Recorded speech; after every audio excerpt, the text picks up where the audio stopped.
ऐसा बात नहीं समझिए। मछुआ है तो क्या है, वो कर्म करता था, जाति थे, जाति व्यवहार होता था, यहाँ कर्म का व्यवहार करवा था। लेकिन मिल गए, उन्होंने उनको दीक्षा दिया, दीक्षा दे करके फिर कहे यहाँ से चले गए बैकुंठ लोग।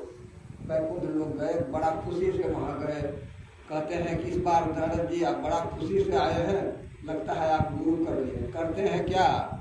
हाँ, गुरु तो कर लिए, लेकिन जैसे लेकिन का नाम बताया तैसे ही भगवान उसको कहते हैं लेकिन अगर है तो आपको 84 जाना होगा। और रोने लग गए नारद जी, कल्पने लगे, कहने लगे 84 का नाम सुने थे, 84 हमको भेज रहे हैं, कहा कि सरकार हमको माफ किया जाए। कहा कि नहीं, अब जो मुखार बिंद से हमरा निकल गया वह तो भोगना ही होगा। तो आखिर कम से कम इतना तो है कि हम जिस आधार पर शक्ति से हम आपके पास आए हैं, कम से कम इसका उपाय गुण बता दीजिए। करके इसका उपाय तो आप वही बता सकते हैं जिनको आप गुरु किए।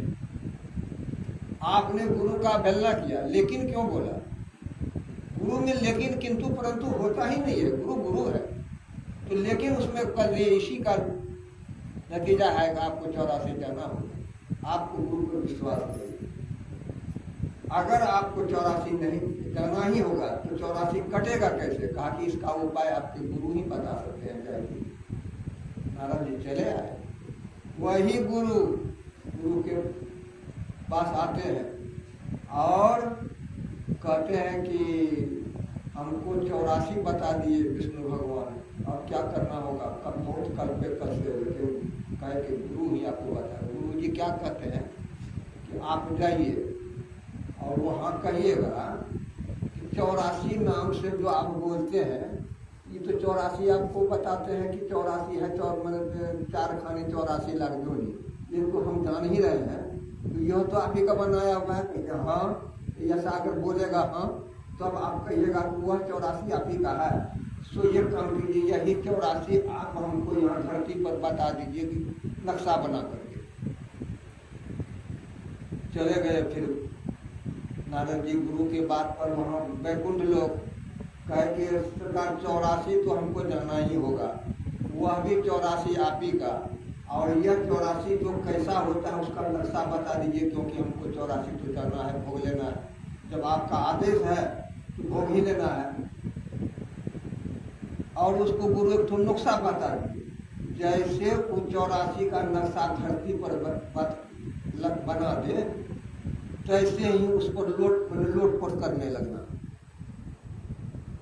पूछे कि क्या करते हो? कहना कि भगवान तो कुछ भी करेगा, ऐसा क्यों कर रहे हो? कहना कि हम 84 भोग रहे हैं। ये नुस्खा बता दिए। बस गए, भगवान को कहे गुरु महाराज बताए हैं कि वो भी 84 आप ही का है, एक 84 नक्शा बता दीजिए बना करके, हमको जाना है। कहा जब जाना ही है तो जाएंगे। वही नक्शा बना के भगवान बता दिए यही 84 है। तड़ से क्या किए, गुरु जी बतेबे किए थे नक्शा की, बस उस पर जाकर लौटने लगे। भगवान विष्णु कहते हैं अब क्या कर रहे हैं? कहा कि 84 भोग रहे हैं। आप ही ने 84 हमको कहे हैं भोगने के लिए, तो हम भोग रहे हैं। आप ही कहे थे इसका नुस्खा गुरु बताएंगे, तो बताए थे हम आप ही, ये भी 84 आप ही का, वो भी 84 आप ही का। तो देखते हैं ये है गुरु का नुस्खा। इसलिए गुरु सबसे बड़े, इसलिए गुरु को सबसे वही नुस्खा बताएंगे परम प्रभु परमात्मा का जाने के लिए, और वही 84 बताते हैं। 84 बताने वाला रास्ता भगवान और 84 से बचाने वाले गुरु। श्री सद्गुरु महाराज की जय। इसलिए गुरु का आदर करना चाहिए, गुरु के पास जाना चाहिए और उनसे भेद जान के अवश्य भक्ति करना चाहिए। ऐसे हम लोग बैठ करके भजन करते हैं, सुनते हैं, सब काम करते हैं, लेकिन ये बात है गुरु महाराज लिख दिए हैं संत मत का सिद्धांत। संत मत का सिद्धांत को बढ़िया से जान लेंगे, तब उसका यदि उस पर हम लोग अमल करेंगे, तब अमल आपका काम आएगा। संत मत का सिद्धांत उसी में है सदाचार का पालन करना, झूठ चोरी नशा हिंसा बेविचार करना, एक ईश्वर पर विश्वास पूर्ण भरोसा तथा अपने अंतर में कपट सेवा दृढ़ करना, ये सब बात संत मत का सिद्धांत है। उसी में पहला सिद्धांत है जो परम तत्वादि सहित सिद्धित है। उसी में है परम प्रभु का परमात्मा कैसा होता है, जो परम तत्व आदि अंत सहित सृजित है, जो क्या कहते हैं उसमें, जो परम तत्व आदि अंत सहित है, जो सृजित है,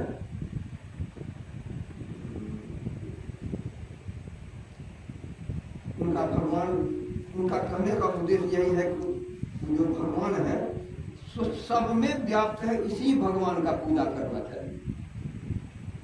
सिद्धांत, पहला सिद्धांत सिद्धांत, जो परम तत्व आदि अंत सहित सृजित है कि कुछ पहला। दूसरा सिद्धांत से जो जीव जो है सर्वेश्वर का अभिन्न अंश है। तीसरा है मायाबद्ध जीव आवागमन उनके चक्र में रहता है, इस प्रकार नाना जीव के सब दुखाइयाँ है। पहला सिद्धांत, जो परम तत्व आदि अंत रहित असीम जन्मा गोचर सब व्यापक सर्वव्यापता के परे है, उसे सर्वेश्वर सर्वाधार मानना चाहिए। कौन भगवान? रमता भगवान, जो सबके शरीर में रमन करता है, इसी भगवान का पूजा, उसी को राम से हम लोग समाहित व्यक्त करते हैं, मुखारबिंद से उसको बोलते हैं राम कृष्ण राधा जो बोलिए, लेकिन वही राम है, रमता राम, इसी को कहते हैं। ये भगवान हम लोग संत मत में इसी को कहते हैं, जो सबके अंदर व्याप्त। भक्त प्रहलाद यही कहते, हम में तुम में खर हम में सब में व्यापक राम, उसी राम का कहते हैं पूजा करने के लिए। उसका पूजा करना कैसे करना चाहिए? गुरु नानक जी कहते हैं कि जिसका जीव जिसे आगे धरे, यही जीव को उसमें चढ़ा देना चाहिए। जिसमें हम लोग संत मत का ध्यान और उनका सिद्धांत और क्या कहते हैं संत मत का परिभाषा जिसमें बोलते हैं, उसी समय अपने आप को चढ़ा करके अगर उस जीव को संतुष्ट करके उसमें समर्पण करके अगर चढ़ाते हैं तो कहते हैं यही पूजा सबसे श्रेष्ठ पूजा होता है। इसलिए यही पूजा सबसे पूजा है, इसलिए कहते हैं कहीं जाने की जरूरत नहीं है। इसी प्रकार का पूजा कर करके यह मनुष्य शरीर को हम सार्थक बना सकते हैं।